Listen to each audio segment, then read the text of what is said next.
ரஷ்யாவில் மருத்துவம் பயில சிறந்த ஒரு அரிய வாய்ப்பு. வெளிநாடுகளில் மருத்துவம் பயில சிறந்த முறையில் உதவுகிறது ஏஜே ட்ரஸ்ட் கல்வி குழுமம். ஜல் ஜீவன் திட்டம் தொடர்பாக தமிழக அரசிற்கும் மத்திய அரசிற்கும் இடையே புரிந்துணர்வு ஒப்பந்தம் கையெழுத்தானது.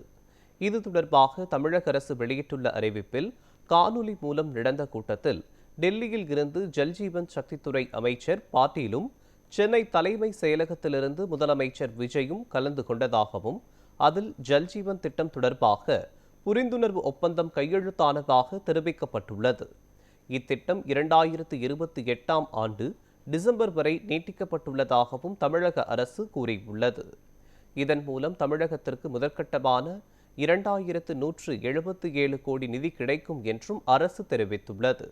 கிராமப்புறங்களில் உள்ள அனைத்து குடும்பங்களுக்கும் பாதுகாப்பான மற்றும் நிலையான குடிநீர் வழங்குவதை உறுதி செய்ய வேண்டும் என்று மத்திய அரசிற்கு வலியுறுத்தியுள்ளதாகவும் தமிழக அரசு தெரிவித்துள்ளது.